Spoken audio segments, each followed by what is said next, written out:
independent hoe, I'm all about my businesses.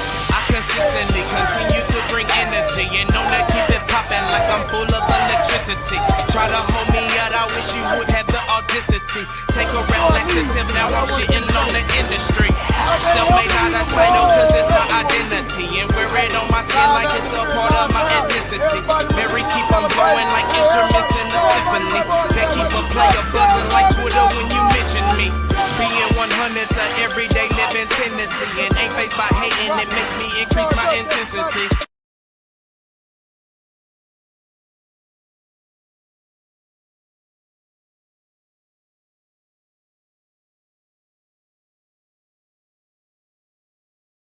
YouTube world, pull up in here. What's good, y'all? Y'all already know it's the one man, 4,000 flavor of DFW Sports. Your super fan from the DFW land, keeping it true the only way that he can. Y'all see how we repping in the background. How y'all having a good Tuesday so far, man? It's the cap down. I'm pretty sure everybody's watching the Western Conference Game 1. I even tuned it on and got it playing on in the background as well. Why is OKC and Minnesota in Game 1, seeing two teams that you really waxed last year, it does do something to y'all. But, it's all good, man. It's all love. How everybody feeling today, man? It's all lovely. One love for everybody out there. Boy, gonna kick off a little bit of, some DFW sports that's went down today, man. It was the Rangers today. They held the center stage in DFW today, but they stunk it up. I'm gonna be real with you. It's another one of those things where they stunk up the joint. It just be like that. What up, Daniel? Appreciate you for tuning in one time, man. Appreciate you for showing the chat a little bit of love. Man, I don't know what we gonna do about these Rangers, y'all. I don't know, man. I don't know, man. Because they struggling. And when I say they struggling, they struggling. And it's more just the offensive lineup. What are you going to do with this offensive lineup, bro? That's all I got to say, Got a lot of other things that's going. But we'll talk some Texas Rangers coming up in here in a minute. That's basically what I'm going to start this live chat off with. Start some Texas Rangers Game 1 against the Yankees. Get my thoughts about what happened in this snoozer. Follow that by we're going to get into some more Dallas Stars in the Western Conference preview of Game 1. Between the Stars and the Oilers, talk about how this has been an NHL postseason rivalry that's, probably a lot of people maybe not know about, but these two franchises have had long standoffs in the postseason. We'll go over a little bit of that, go over some Dallas Maverick talk, see, react a little bit what Jason Kidd said, and basically the possibilities of what having, the number one pick in Cooper Flag, how it merges into the offense, what the Mavericks want to do. And then, it's just mostly trying to figure out what they're going to do at guard. Also, we'll have some Dallas Cowboy talk. And I want to talk a little bit about the NFL. As you know, they approved of their players to play in the 2028 Olympics in LA for the flag football. So I kind of want to, talk a little bit about that, what I'm saying? See about some things like that. But before anything, if you're new to the channel, man, go ahead and hit that like button. Go ahead and subscribe for your boy one time. Even if you like sports, if it's more of a Dallas-Fort Worth channel for the teams that's located in here, and you ain't got to be from Dallas-Fort Worth or anything like that. But if one of your favorite teams is in this area, like the Cowboys, Stars, Mavericks, Rangers, Wings, FC Dallas, or something like that, it's your channel. So go ahead and hit that like button and subscribe for your boy one time. Everybody else, y'all know what to do, man. Tune in. Let's get over of what we got of some DFW sports raps. Let's start with the Texas Rangers. Start this post game. Game 1 against the Yankees, man, as the Rangers, they fall 5-2. And actually, they did everything but get shut out in this game, because really, that's really what happened to them. They got shut out. But thanks to Jonah Heim, he preserved the shutout and basically hit a 2-run home run with, I bet, what they had 2 outs on it. It almost got my heart racing a little bit now and then, because I was ready to come in here and rip the fuck out the Rangers, which and more the lineup than anything. But Jonah Heim actually came through and gave us a 2-run home run, and then Sam Haggerty came through with a triple, and it was like, oh, shit, can we do something? But outside of that, Rangers do get 8 hits in this game. As much as they got shut out all the way into the ninth inning, they had the bases loaded at one period of time, but they just failed to cash in. Bruce Bochy ended up getting tossed from the game. I don't know what's been going on with the umpires here lately, but they are very, very questionable, to say at least, man. They've been costing some folks some games. So MLB, y'all got to get it together. Y'all got to get it together with your umpires. But Patrick Corbin gets the loss, but the dude went 5 innings, gave up 5 hits, 3 earned runs. But that's mostly what you get from Patrick Corbin. He's basically your bottom rotation starter. That's normally what you kind of see. But I mean, against the Yankee lineup to only give up 3, I'm not mad at. I'm not mad at 5 hits. That's really stellar through 5 innings. Now, what happened is, what is his name? Bosley.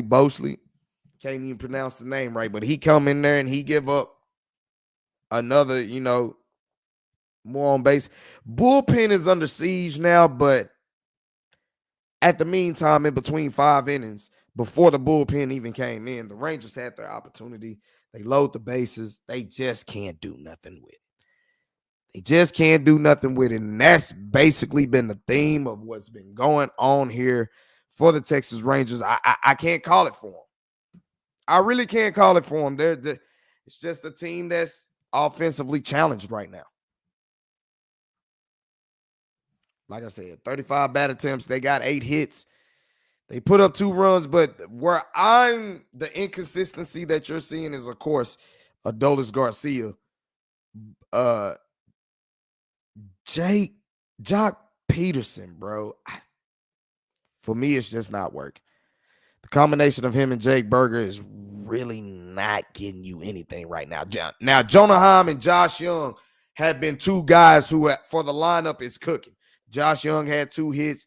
Of course, Jonah Heim, he got 2 hits, one of them being a 2-run home run. He's been coming on self. Sam Haggerty, I like his speed, bro. Outfield, he's doing pretty good as well. Adolis was getting good for him. He had 1 hit today, but what's getting good for him is, his outfield is doing real good. He real good in the outfield. Langford got a hit. In the beginning, it seemed like the Rangers were being a little bit patient, but then all of a sudden the pitchers started throwing these good sweepers, and Rangers couldn't do nothing with it. Then they mixed it up with the fastballs. Rangers just couldn't do nothing with it. And that's just been a theme of this lineup. You're missing Corey Seager. I get it, but damn, it's just, it's not working. And like I said, bro, Patrick Corbin didn't do bad. Yeah, you look at it, 5 innings, 5 hits, 3 of them earned runs. He walked 2 batters, which was probably his problem. He's not a real high strikeout guy. Gave up only a 1 solo home run. But outside of that, bro, he was really solid. Jacob Webb came in and he did his thing for 1 inning. And then we led off with 2 innings with Bosley.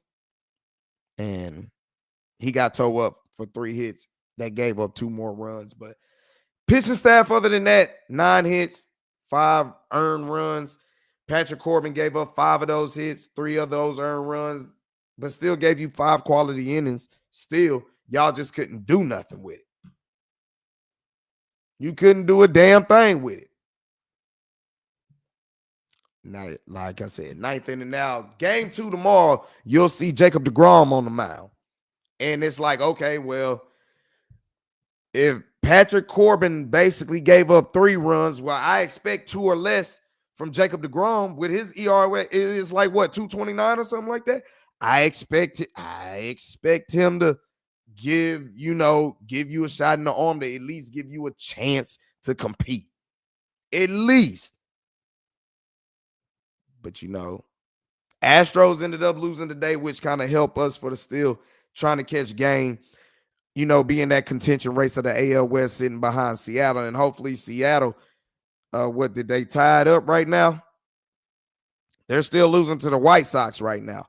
1-0. So any loss that's ahead of us right now with the Astros and the Mariners, will take it. What up, Lil CJ? What up, Mr. Cowboy? What's good? Y'all watching the Western Conference Finals right now? OKC on these boys' top right now.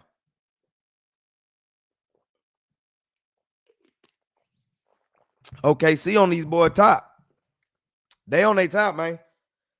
What y'all think about we finally gonna get the NFL players to get in some flag football? What y'all think about that? What y'all think about that?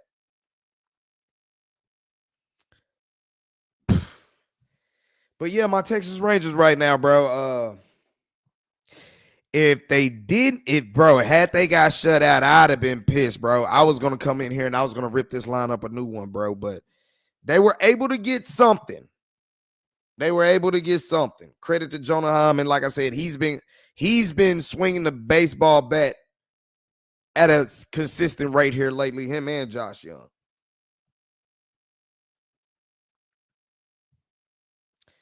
Bro, Bruce Bochy got tossed up out to this game for real.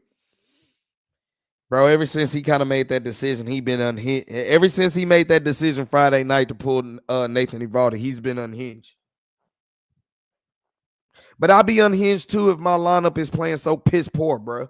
That is really, really the issue going on right now, man. Really. Little CJ said, what? You said Flag is ass. Damn. You don't believe in Cooper Flag? What? So you'd rather have Giannis under the moon boy. Or you must be talking about somebody else. His ass. But yeah, man, back to my Texas Rangers, bro. This season is squarely going to depend on their lineup because starting pitching, Patrick Corbin is your bottom pitcher. He said no flag football. Oh, okay. He said nah, flag football. Okay. I mean, so you don't want to put Patrick Mahomes in danger of just going out there. I mean, it's not like he gonna get touched or anything like that. You know what I'm saying? But I got my thoughts on some stuff like that. Real talk. Real talk.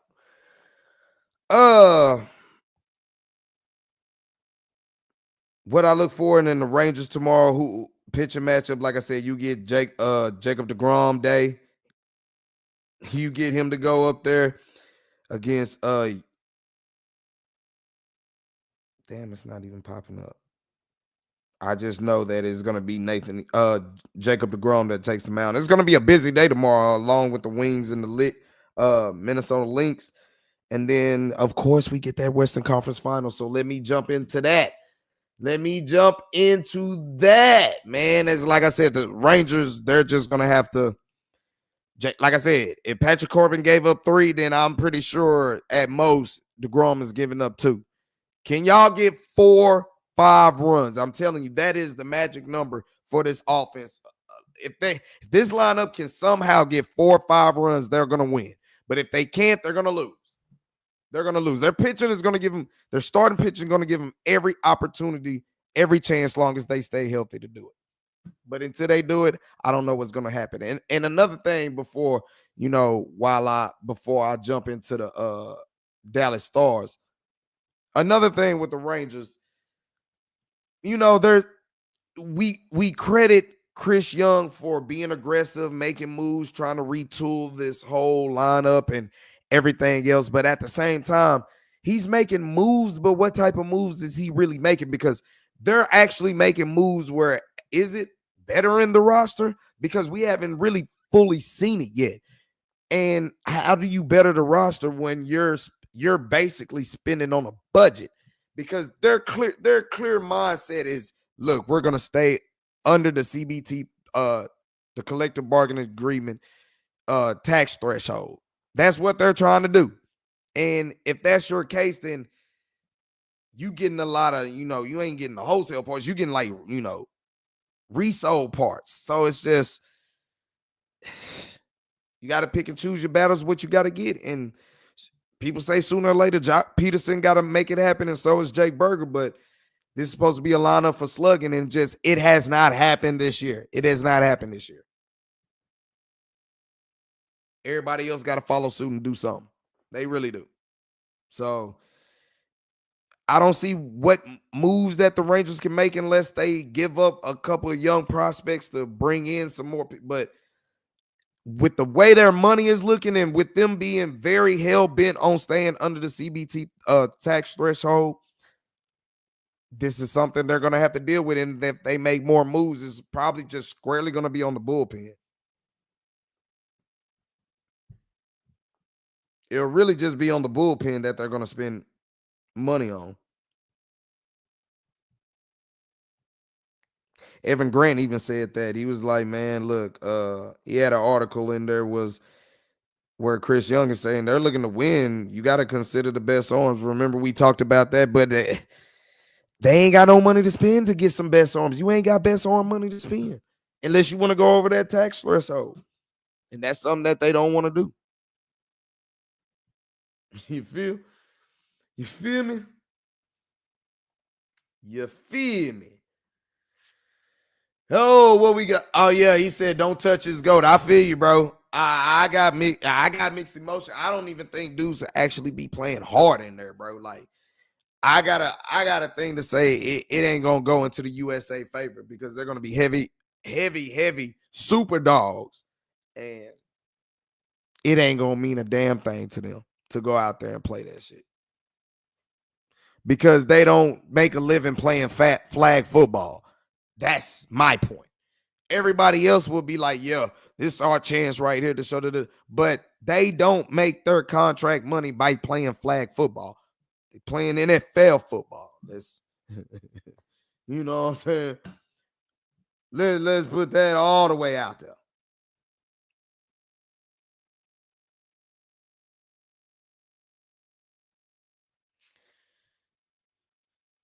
Let's put that all the way out there. Now, y'all know these Dallas Stars will be in action tomorrow night. Starts the Western Conference finals, and this is an interesting, matchup as you get a lot of people, if you're not tuned to hockey, especially postseason hockey. If you're Stars fans or Oilers fans that's been around for a while, you know that these two franchises have seen each other plenty enough times. You know what I'm saying? But for the most part, the Stars, you could probably say, have seen the most success after seeing Edmonton in the postseason, but they got it going all the way back to 97. This was me being a youngster, but I remember 99 vividly. 98, I couldn't say, but 99 on, I damn sure remember. But 97, it started where they first met up and the Oilers won in 7, 4-3. That was a young Dallas Stars team that was basically on the cups of basically ascending to what they turned into in the end of the 90s to the early 2000s. They basically had their reign, especially in the Western Conference. And it was the prime of Mike Modano coming up in there. And then the next year, just to show the rivalry, they went 97, played against each other, lost in 7. Then the Stars rebounded in 98, basically gentlemen sweeping, put 4-1 against the Edmonton Oilers, and it put the Stars on track to see where they were basically destined to go following the next year, where they swept Edmonton 4-0 on their way to winning the whole winning the Western Conference Finals, along with the franchise's only Stanley Cup in 99. And then 2000, they followed it right behind because the Stars was just so inching so close to be back-to-back Stanley Cup champs, but they ended up beating Edmonton again 4-1. And then in 2000 or 2001, they ended up meeting again, and the Stars won that series 4-2. So as you see, in a span of 5 consecutive years, these teams met up in the postseason from 97 all the way to 2001. That they basically, look, it's not like it's a rivalry. It's not like they always play each other, or, it's not like they see each other like that because the distance is so far. It's not like the cities or anything got any beef like that. But hey, you done seen this franchise, this fans, especially that's been around a little bit, they have seen this rivalry and how it goes down. And then the Stars won in 2003 as well, 4-2. But then the last time that they met up was last year, where Edmonton won 4-2. And hopefully history doesn't repeat itself, because the thing that happened with that is the Stars just wore out. They just wore out. And Edmonton still has good depth. You know, they took care of Vegas. They have taken care of hot teams as well, bro. And kind of it was like last year when we thought we was about to get over the hump and Edmonton played us very tough. Limited our scoring, bro. And that's just something you hope with Mikko Rantanen being the addition, being he's the favorite to be the outstanding player of the postseason going on. So you looking at that, man. You see how this can be between basically it's another trip to go to the Stanley Cup Finals for Edmonton, or finally break through and get to the Stanley Cup Finals for the Dallas Stars. It's going to be rocking in both arenas, because we just broke down, there is, and Tim Kalishaw wrote this article, by the way, about the history between it wasn't, my bad, bring it back. It was RJ Coyle who wrote that for the Dallas Morning News as well. He brought the attention of how the history between these two teams in the postseason has arrived. So, and then CBS also had, they also had them an article about why the favorites should probably be the Dallas Stars. Chris Bingle basically wrote why this should be the chance that the Stars have their best chance to get over the hump. He also brought up a point about that, how the penalty kill throughout the postseason has been stellar for the Dallas Stars, something that they take pride in. You get more defensive depth, like I brought up yesterday about Miro Heiskanen and all that. You're getting a lot of extra help that come in there, and it's just something that didn't benefit the Stars the last couple of years, because what happened to them, their depth got thin and their bodies started dropping. You know what I'm saying? So they kind of lost bodies in the postseason. This was kind of rare that they went into the postseason doing what they could, and now they got added extra bodies into it. That's why I'm feeling like this is their chance. Mikko Rantanen is showing he is worthy of the trade. He's making the impact wherever he is on the ice. And I look forward for this game one to be a hellacious game. And what I really expect is Edmonton to come out and play physical, get hits. I don't even think them getting hits is their game, but they know that affects the Dallas Stars.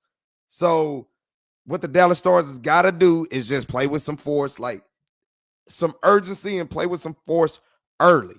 Keep that crowd juiced up. I'm still debating if I'm going to go to the game or not, because I'm like, to do it on a weekday, that's going to be hard. I'm still looking and aiming for game 2. That's really what I'm looking for. Aiming for game 2. It's a 3-day weekend with Memorial Day weekend. Why not? So go ahead, and that's probably what we're thinking about doing, hitting game 2 Friday. But you play with force. You come out there playing with a lot of juice early. That'll keep the AAC really lit up in there. And you get them on your side and y'all playing some great hockey, especially offensively. And it's all about keeping Jake Ottinger fresh. Preserve him this series. It's going to be up to the defense, because when we need him the most, he's going to be able to make it happen. But if he's under siege early in the first period and all that throughout the rest of the game, come on, man. That's going to wear him down more than anything.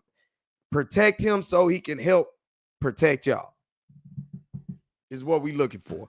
I see Oilers coming out first. I easily want to say the Stars going to win game 1, but Edmonton is going to they're going to bring something, man. They really going to bring something. They really going to do that. For real. Caitlin Clark is third in triple-double history, and she didn't even play 50 games yet. Bro, hey, look, CJ, you right, man. Hey, a lot of people felt that way about Dirk. You get prejudiced sometimes, you know what I'm saying? He can't really win, and he start busting your ass up. You know what I'm saying? Luka Doncic, same way. People, man, he's slow. He overrated. He ain't athletic, but he busting your ass up. He cold. Kalen Clark, same way. I don't care what color you is, what your preferences, all. If you can get on the blacktop and hoop, I'm fucking with you. I don't care. I don't care. Do you ever sit behind the home run fence? I have one time. Mr. Cowboy, I've sit behind there one time.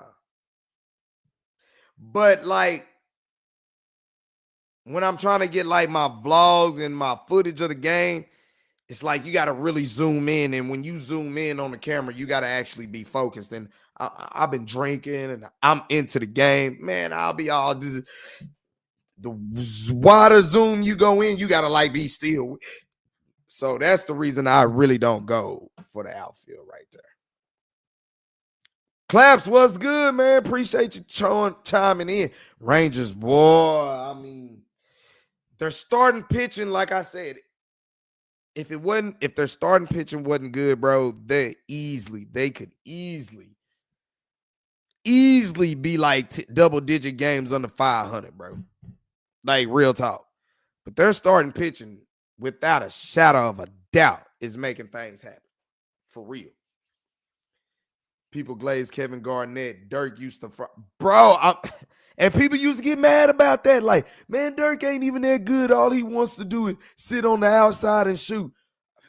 It's always an excuse. Look, bro, if you can play, you can play. I don't care what color you is, what gender you is. If you can hoop, if you can play, you can play. And Caitlin Clark, she can play.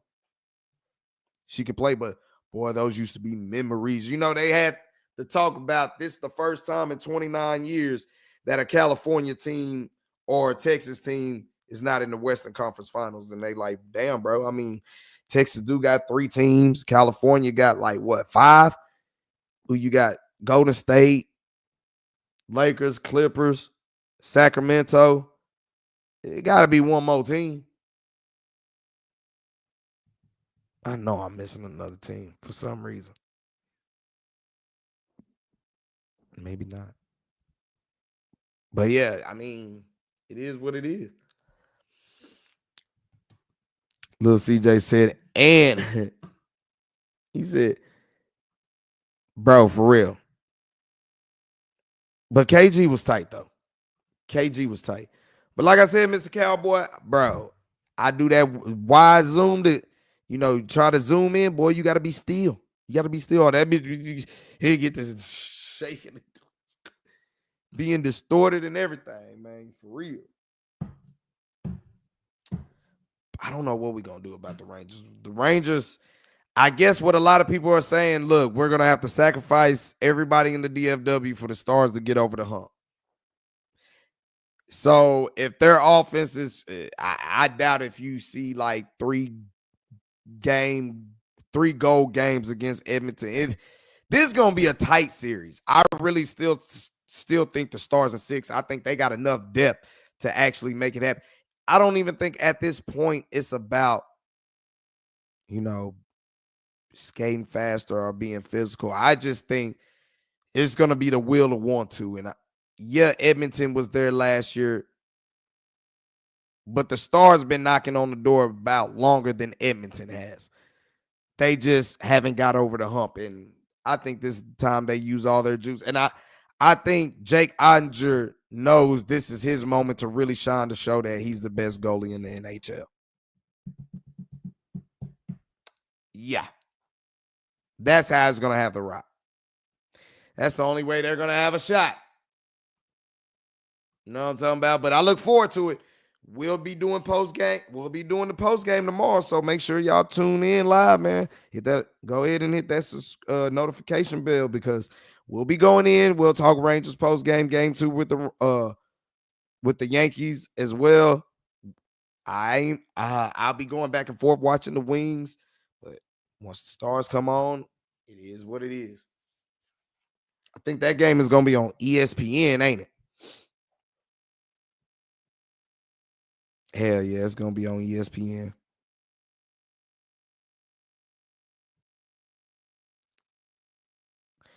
You know what? I see RSN. Is that Ranger Sport name? TVA. It'll be on national TV. So you know what? We'll have that thing going. Representing for the Dallas Stars for real.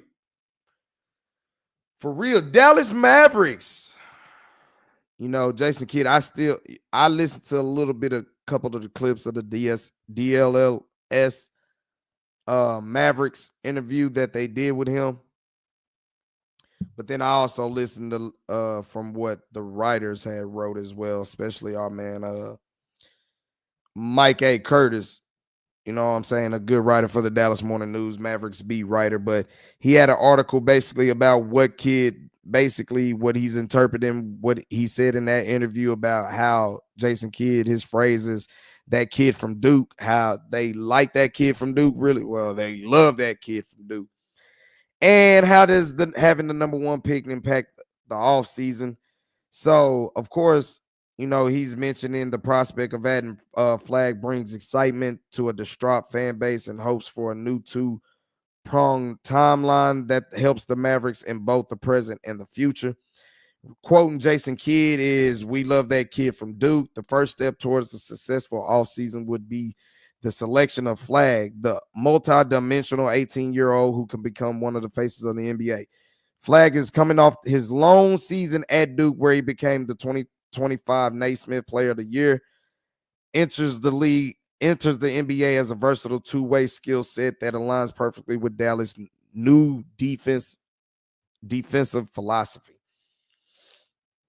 Breaking down Kidd's presser during the 17-minute interview, the process of getting knowing Flag and his family could start soon as the coming week when the Dallas Mavericks host the consensus top pick for a visit in Dallas. But how does inserting Flag into the lineup change the veteran-heavy Mavericks and their offseason plan? Before they basically won the number one pick, Dallas had to figure out. The legitimate question was whether Dallas could address its needs for a primary playmaker and an additional two-way wing this offseason while hovering around the first salary cap apron. So y'all know that's something that, damn, I look up, OKC beating the brakes off these boys. What's happening, man? You know, SGA about to get that MVP. With Flag the most obvious choice for the number one selection, one draft pick could solve the latter. That leaves finding a replacement point guard through free agency or a trade to fill the void left by Kyrie Irving, who is expected to miss a significant portion of next season to rehab his torn left ACL. Get well, chop wood, carry water, my brother. He also has a player option, which everybody knows he can exercise this offseason. Does the addition of bringing in Cooper Flag makes Irving's decision to opt into 2025-26 season an easier choice? Maybe, maybe not. What it does ensure is Irving would return to a team that will be better than the one Memphis eliminated in the second game of the play-in tournament, which we all said even if he was healthy, it would have been different for the Dallas Mavericks. We all know that. Cooper Flag, who's registered at 6'7" 3/4. Played power forward, but Kidd suggested that he could play both forward spots, small ball center, and even shooting guard. So he's damn near going to play. And I kind of figured that with him saying that makes me be like, okay, you're going to keep Anthony Davis, obviously. Your plans is to keep Anthony Davis and let him play four. Now, what are you doing with PJ? Because that kind of pushed PJ to the three. Now you're saying he could play the three. But if you're saying he could play shooting guard, Klay Thompson, you're expendable. That's just me taking from that. Klay Thompson, you're expendable. Lil CJ say play Rob Dillingham. Damn. Bro, you love him, and I still ain't checked him out. You know what, bro? When the draft night come and we actually draft Cooper Flag, I'm going to actually have Rob Dillingham highlights sitting up in the live in one of these boxes. And while I go live, we going to stream. We going to catch it together. That's my word. That's what we gonna do. Back to what Mike A. Curtis is saying, breaking down basically how having the number one pick basically affects the rest of their moves, the rest of their offseason. They're basically saying a lineup of Irvin when healthy, Klay Thompson, Cooper Flagg, Anthony Davis, and Derek Lively could be the most ideal starting five by the time next season ends, but the Mavericks will be working backwards while their star guard is sidelined. Kidd said Irvin has been positive about his injury through their conversations, quoting him saying, talking to him, his spirit, he's in the right frame of mind. Kidd said, I wouldn't be surprised if he's back early. No need to rush, but we will see. We will see. Kidd was also asked if the roster makeup of this season's conference finalists, Oklahoma City and Minnesota, New York and Indiana, affirms what Dallas needs to contend for a championship. So what he's saying is you got to have size and defense, which, people was on Nico ass about. To each his own. But just saying. To quote Jason Kidd, you gotta have stars and length. Jason Kidd said you have to be able to not just rely on one guy, be able to have depth. Your role players have to play as stars. We believe that our roster has that when you look at PJ Washington and the things he's done since the trade, Daniel Gafford as well. Washington and Gafford, who were acquired basically last year, 2024, after the trade deadline, will be on expiring contracts next season. Both players helped transform the Mavericks into one of the best defensive teams in the NBA down the stretch last year during their NBA Finals run. Free agency begins July 1st, which is damn near coming around the corner. Faster than you think, which has become the unofficial start of another trade season. This period will be integral for Dallas' goals of bringing in another primary initiator who can run the pick and roll with a bevy of bigs, find open shooters, and create offense. Dallas has two unrestricted free agents in Spencer Dinwiddie and Dante Exum, and two players in Irvin and Dwight Powell with player options. I don't see how Dwight Powell has still maintained the longest tenured Maverick here. I don't see how. Flagg's addition could allow Dallas to put Washington or Gafford on the table as trade chips, especially since both players are extension eligible later this summer and could be on expiring contracts if long-term agreements aren't completed by the season starts. So, yeah, I don't want to give up PJ, but then again, you already hear Daniel Gafford. He won his paper, which is fair.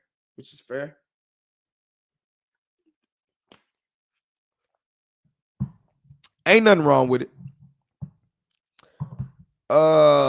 Kidd was cautious about mentioning Flagg by name during his last two public appearances, including Thursday's interview with Dan Patrick. But multiple people in the organization assured the Dallas Morning News there is no thought being given in trading the pick, and Kidd is preparing as if Flagg will remain in blue.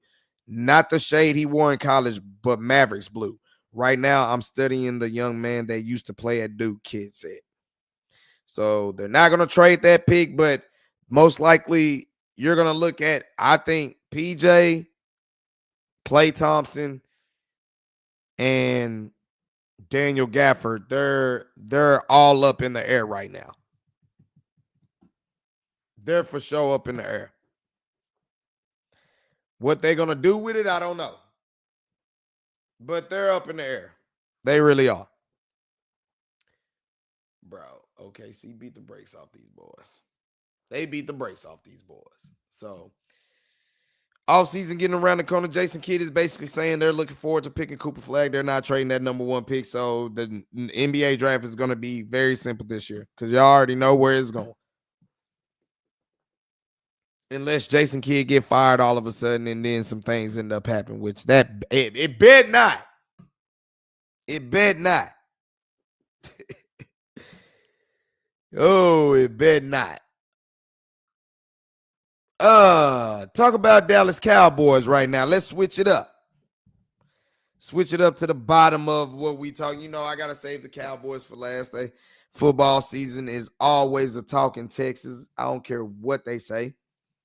But our man Calvin Watkins just dropped the article 2 hours ago, basically trying to detail what's been the start of this OTAs going for the Dallas Cowboys. As he writes, he said something with Stephen Jones said the new Dallas Cowboys is bringing a high energy level to the star. Of course, it wasn't met as criticism to the man who helped the job Brian Schottenheimer is now, basically saying, Mike McCarthy, you didn't bring no juice. Bruh, when he got the job and they was on Hard Knocks and he was using the Austin Power themes and stuff, I'm like, bro, what the fuck is he up here talking about? That type of stuff. And it always showed when the moment mattered the most, it just seemed like the Cowboys weren't ready to play. It is what it is. Seemed like y'all lacked certain juice. It was noted that the Cowboys needed something different after 5 years of Mike McCarthy, which we all know that. Continue what we got. So just what Calvin Watkins asking, so just what has Schottenheimer brought to the Cowboys this offseason during the second day of organized team activities? The media got more information about the culture the head coach is trying to build. In quotation, the first couple of days of Brian Schottenheimer, we're doing some team building things, some culture, he said. We've spoken very openly about trying to create one of the greatest cultures in professional sports. So Brian Schottenheimer is hell-bent and standing on business about building culture. And this is one place we always said that ain't never going to happen long as Jerry's walking the sidelines and he's in front of the mic and all that. That is never going to happen. But, you can't never say never, I guess. I doubt.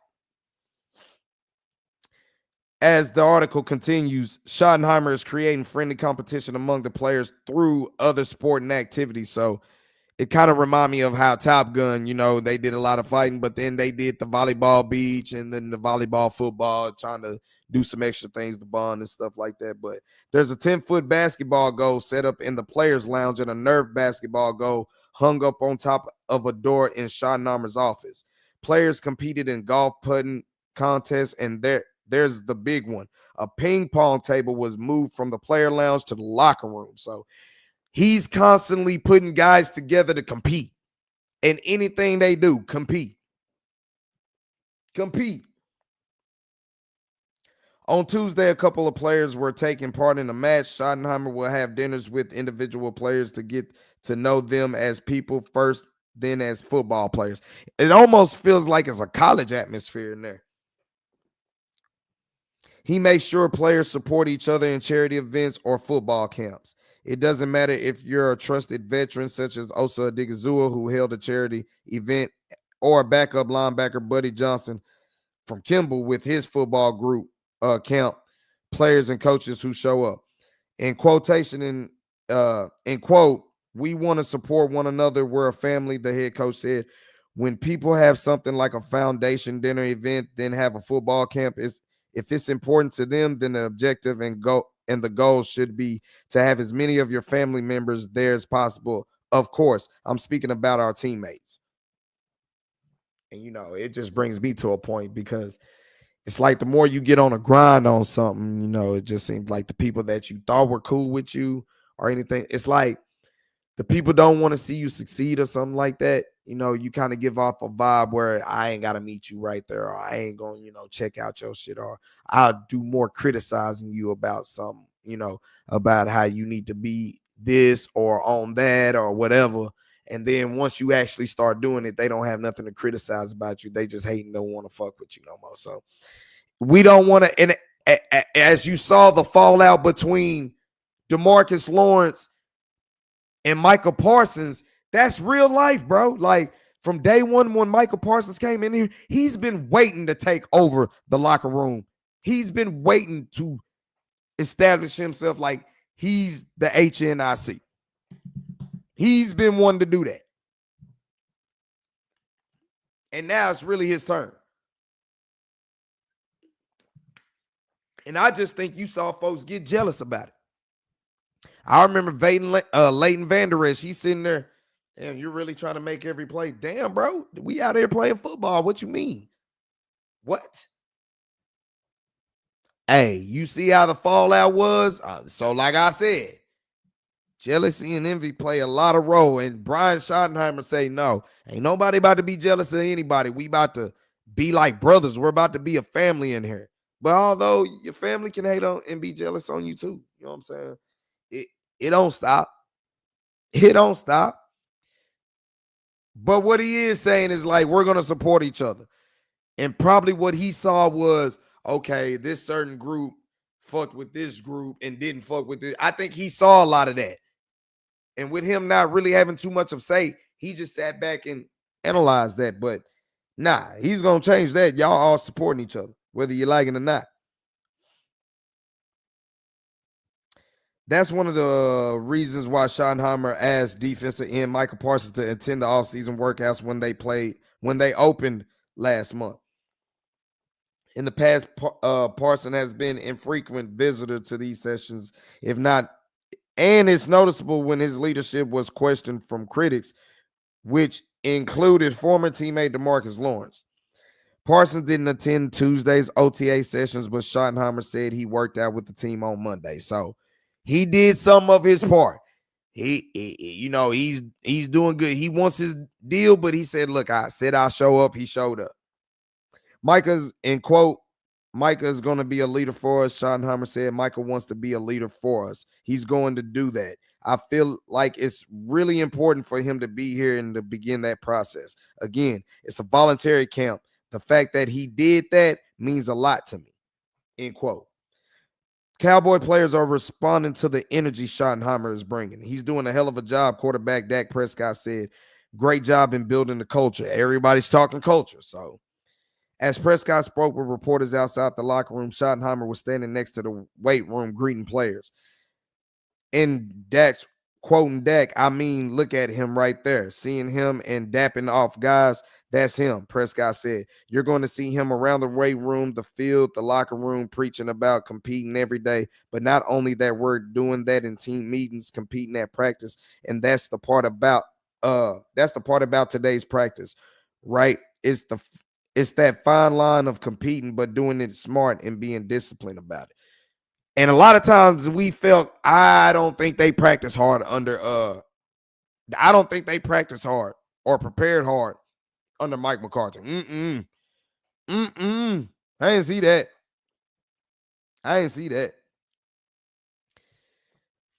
Calvin Watkins from the Dallas Morning News continues the article saying it's not only Prescott who appreciates the energy. Newcomers like George Pickens, who Schottenheimer calls him GP, and cornerback Kier Elam acquired in trades this offseason likes what's going on. To quote Elam's words, it's something I thought was never possible, Elam said. I thought coaches are up here and players are down here, and we follow their rule. The Cowboys coaches make it to where it's more of a relationship. That's something I'm excited about. End quote of Kier Elam. Pickens was a combustible force with opponents and the media when he played in Pittsburgh, but he's getting a fresh start in Dallas. With Schottenheimer saying the receiver is maturing on Pickens' first day at the Star, he played Schottenheimer in a free throw shooting contest, beating the head coach. So it's competition everywhere. That's the thing. Competition is the leader of the culture, as they're trying to establish. At the end of the day, he literally brought me up to the office to shoot basketball, Pickens said, and then he beat me. It's good to hear positive vibes from the star, but you can say that happens every time a new coach is hired. The bottom line is wins and losses, facts. And if this Cowboys team can't make a deep playoff run, team chemistry won't get mentioned. To quote Dak Prescott, I believe that shot is doing it the right way, Prescott said. From the top down of take the offense and defense away from it, take the positions away from it, take the coach and player aspect away from it, and let's connect.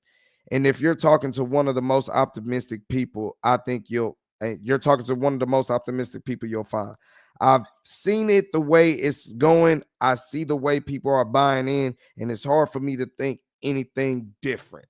Calvin Watkins from the Dallas Morning News breaking down second day of OTAs and basically how the culture that Brian Schottenheimer is trying to establish in there. And basically, like I said, he's trying to make sure there's no jealousy between nobody in this locker room, which I think that's been plaguing, because now you're in being a Cowboys, you get so much status, you can brand yourself off of that.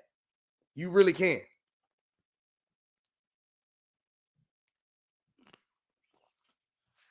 Bro, Thunder put belt to ass. You really can. What do you say? Rudy Gobert ain't got no aura. Come on now. 2 points. What? 2 points.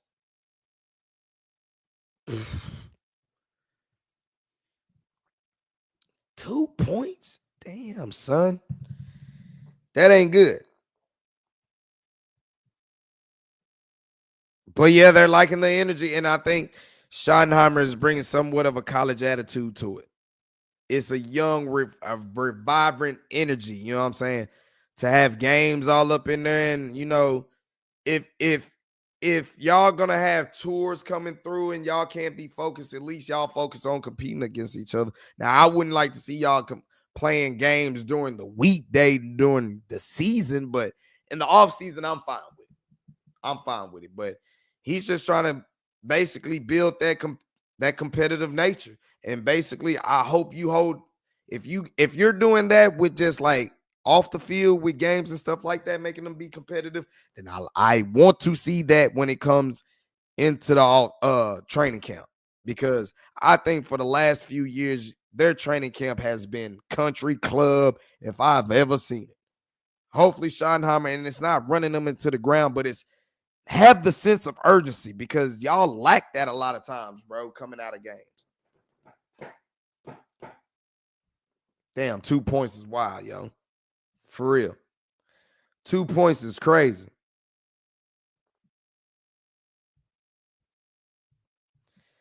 Who? Yeah. So day two of what you got of training camp for the Dallas Cowboys. They're just liking what Schottenheimer is actually bringing to the table. His energy is basically what is needed. I think what you're seeing probably in a lot of Schottenheimer, even though we know he comes from Marty Schottenheimer. I think you're seeing a lot of the Pete Carroll influence.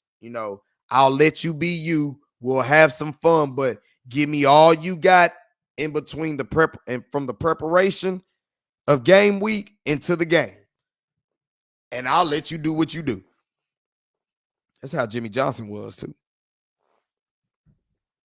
But we ain't had that shit since, man. We ain't had that shit since. So, broke it down today, man. Like I said, Rangers dropped game one. Rangers dropped game one of the 3-game series against the New York Yankees on the road. They lose 5-2 thanks to Jonah Heim preserving the shutout. Rangers did get 8 hits. They lose 5-2 behind a 2-run homer for Jonah Heim. Patrick Corbin was on the mound. He did take the loss, but he did go 6 innings, gave up 5 hits, 3 earned runs. I believe he walked 2 batters, had 3 strikeouts. That's still a decent outing. It's just your lineup basically didn't come ready to play. They had their chance with loaded bases, couldn't do it. Bruce Bochy ended up getting tossed from the game. So that all happened. Right now, the Rangers are still trying to find ways that they're going to put arms into their bullpen. Word is, I keep saying, once Cody Bradford gets healthy and John Gray, that's going to help, but they're still about a month out. They're still about 4 to 5 weeks out. So you won't really get that relief until a minute here. So they're going to have to figure it out. They're going to have to figure this out. I don't know where, but they're going to have to figure it out and figure it out soon. What else? Like I said, tomorrow will be game 2 action for the Rangers and Stars. Game will start at 6 o'clock. follow with the Wings and the link. It'll be on national TV on KFAA. And then you'll have the Western Conference Finals Game 1, which we're going to be very tuned into. So make sure y'all tune in tomorrow, man. We'll have the live post-game show for sure. Games. We got 3 games to go over. So y'all already know what to do. Hit that like button, subscribe for your boy one time. Follow me on X at Drewski Selfmade. For everybody who catches this on the playback, hit that like button and drop a comment, man. Keep some things going up in here and trying to keep the channel going. And as y'all see, I'm trying to bring it to y'all every day about some sports. I saw OKC put belt to ass to much of my liking and my chagrin, but it is what it is. I'm really off of basketball season right now. I'm into the hockey, and we're deep into the baseball. And then pretty soon we'll get into football, and then the cycle will continue all over again. But I'll still be on the off-season moves for sure. I'm also thinking about doing like once a week a dedication because trying to fit everything in on one time is kind of hard, but I kind of want to dedicate all the juice to the professional teams, but I think we're going to probably dedicate one day where we're going to have a college theme night. Make it a college university night, basically. So I just got to figure out one of these days, or y'all let me know in the chat what can I do for university days, as basically the Big 12 championship is getting ready to be in Globe Life Field. So that's probably why the Rangers are going to be on an extended road trip here pretty soon. But yeah, we'll do university nights where we can talk, college sports from football, basketball, softball, baseball, soccer, all that type of stuff. And whatever universities that you like, we can have a university theme night. So I'm just trying to figure out what night I'm going to do that and add that into the show while we keep, repping for DFW Sports, because TCU, SMU, they deserve their props too. I just got to figure out how I'm going to squeeze them in and dedicate it a little bit more. But like I said, man, tune in tomorrow. We'll probably come in around the same time, 9:30. That's like the best time to jump in. And we'll have 3 basically post-game reactions to go to from Rangers-Yankees game 2, Wings and Links matching up, and the Links matching up again, and then game 1 of the Western Conference Finals in hockey, baby. So, like I said, man, like, subscribe, hit that notification time. Follow me on X at Drewski Selfmade. We coming at y'all day to day. Keep bringing more flavor in y'all ear from the DFW Sports, man. Appreciate everybody who did tune in. We're going to be a little bit more live tomorrow. We'll have some alcohol on deck. Get ready to watch this NHL Hockey Western Conference Finals. A team from the DFW got to keep it going, and we're going to be behind the Stars, so the city get behind them. Let's rally, but rally for everybody. There'll be the portion for the Stars. There'll be the portion for the Wings. There'll be the portion for the Rangers. Let's go handle business and show them what this sports towns is all about. So y'all make sure y'all do everything with love, man. With that, I'm out, y'all. Self-made independent, I'm all about my businesses. I consistently continue to bring energy and know that keep it popping like I'm full of electricity. Try to hold me out, I wish you would have the audacity. Take a reflexive, now I'm shitting on the industry. Self-made not a title, cause it's my identity. And wear it on my skin like it's a part of my ethnicity. Mary keep on blowing like instruments in the symphony. They keep a player buzzing like Twitter when you mention me. Being 100's a everyday living tendency, and ain't faced by hating, it makes me increase my intensity.